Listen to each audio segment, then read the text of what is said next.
интихобот яке аз рукунҳои асосии низоми демократӣ ва маъракаи муҳими сиёсӣ мебошад, ки иштироки фаъоли шаҳрвандонро дар идораи давлат таъмин мекунад. ин раванд ифодагари ҳокимияти халқ буда бо риояи унсурҳои сиёсиву ҳуқуқӣ дар мамлакат доир мегардад. дар шаҳри бохтар барои баргузории интихоботи вакилони маҷлиси намояндагони маҷлиси олии ҷумҳурии тоҷикистон ва маҷлисҳои маҳаллии вакилони халқ омодагӣ ҳамаҷониба дида шудааст. комиссияи ҳавзавии интихоботии ҳудуди якмандатаи интихоботии бохтар рақами 26 ва комиссияҳои участкаҳои интихоботии шаҳр барои дар сатҳи баланди сиёсӣ ва ҳуқуқӣ доир намудани ин маъракаи муҳими сиёсӣ тадбирҳои заруриро амалӣ намуданд. дар ҳудуди ҳавзаи интихоботии бохтар 26 шумораи интихобкунандагон 110286 нафар интихобкунандонро ташкил медиҳад.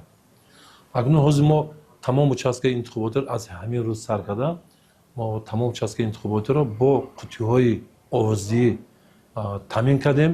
ғайр аз ин аз тарафи комиссияи марказии интихобот ва райпурси ҷумҳури тоҷикистон хабарномаҳое ки барои интихобкунандагон ки дар рӯзи 2 март соли ҷорӣ интихоб баргузор намуданд хабарномаро мо дастрас кардаги ҳастем. ҳар як интихобкунанда бояд донад ки дар ҷои зист ба кадом участкаи интихоботӣ дар кадом суроғи воқеъ буда рафта овоз метиҳад, барои ин ки иштироки ҳар як интихобкунанда дар интихобот рӯзи 2 марти соли 2025 ҳатмӣ мебошад.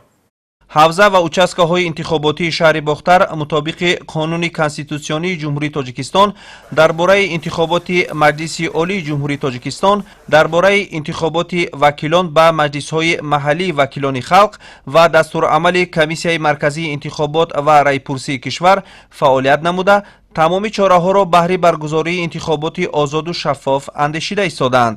участкаи интихоботии рақами 1 ҳамаҷониба омода аст ки ин маъракаи муҳими сиёсиро дар як сатҳи баланди сиёсӣ бигузаронанд ва ҳама интихобкунандагон номнавис шуданд. аллакай пешниҳод шуд ба ҳавзаи бохтар 26 қуттиҳо дастарс карда шуданд, гӯшаҳо омода шуданд, гӯшаҳои интихоботӣ ки дар он ҷо ба қайдгирии номҳои интихобкунандагон ва номзадҳо ҷойгир мебошад. ҳавза ва участкаҳои интихоботӣ бо лавозимоти зарурӣ аз ҷумла қуттиҳои шаффоф, кабинаҳои овоздиҳӣ, варақаҳои овоздиҳӣ ва рӯйхати интихобкунандагон таъмин шуданд. барои шахсони имконияти ҷисмонияшон маҳдуд низ шароити махсус муҳайё гардидааст, то ин ки онҳо низ ҳуқуқи конститутсионии худро амалӣ намоянд. комиссияҳои интихоботӣ бо масъулияти баланд ба омӯзиши тартиби баргузории интихобот ҷалб гардида барои риояи талаботи қонунгузорӣ ва дастурҳои интихоботӣ омода шудаанд.